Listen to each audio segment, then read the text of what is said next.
করবে একদম মেরে ফেলো। ঢাকায় সিনেমার এক সময়ের আলোচিত চিত্রনায়িকা নাজনীন আক্তার হ্যাপি প্রায় এক যুগ আগে জাতীয় দলের সাবেক ক্রিকেটার রুবেল হোসেনের বিরুদ্ধে ধর্ষণের অভিযোগে মামলা করে আলোচনার জন্ম দিয়েছিলেন। পরবর্তীতে রূপালী জগৎ ছেড়ে ইসলামী জীবনযাপন শুরু করেন নাজনীন আক্তার হ্যাপি। বিয়ে করেন মুফতি মোহাম্মদ তালহা নামে এক মাদ্রাসা শিক্ষককে। অনেকদিন ধরে দাম্পত্য জীবন ভালো যাচ্ছে না তাদের। কিছুদিন আগে স্বামীর বিরুদ্ধে মারধর, 9টি বিয়ে সহ নানা অভিযোগ তোলেন এই প্রাক্তন অভিনেত্রী। কেবল তাই নয়, বিষয়টি মামলা পর্যন্ত গড়িয়েছে। বর্তমানে কঠিন সময় পার করছেন নাজনীন আক্তার হ্যাপি। তার ভেরিফাইড ফেসবুক স্ট্যাটাস তারই ইঙ্গিত বহন করে। হ্যাপি তার ফেসবুকে একটি স্ট্যাটাস দিয়েছেন। এ পোস্টে দেশের আলেম ওলামাদের সহযোগিতা চেয়েছেন।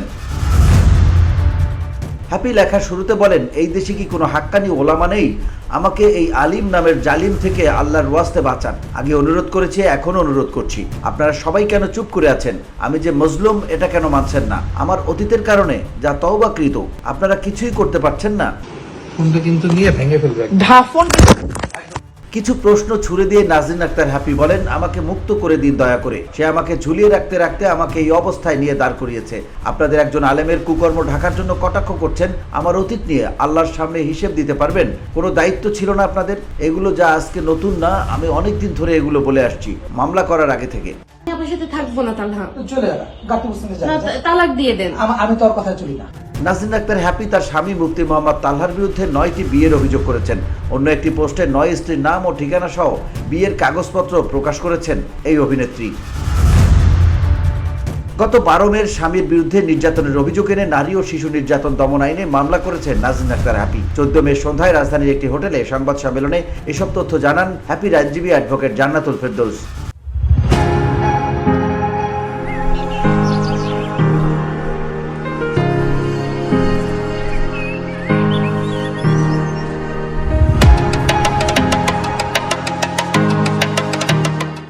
মামলা দায়ের করায় অনেকের প্রশ্নের মুখে পড়েছেন নাজনীন আক্তার হ্যাপি। এর কারণ ব্যাখ্যা করে অন্য একটি পোস্টে তিনি বলেন, আমি যে যৌতুক মামলাটা করেছি সেটা নিয়ে অনেকের একটা ভুল ধারণা আছে। অর্থ দাবি করা হচ্ছে, আইনের ভাষায় যৌতুক বলা হয়। তিনি তার রেস্টুরেন্টের নতুন ব্রাঞ্চ খোলার জন্য আমাকে টাকা দেওয়ার জন্য চাপাচাপি করে।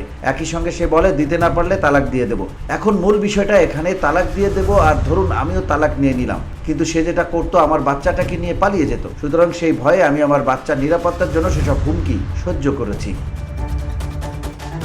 VOD Bangla news desk.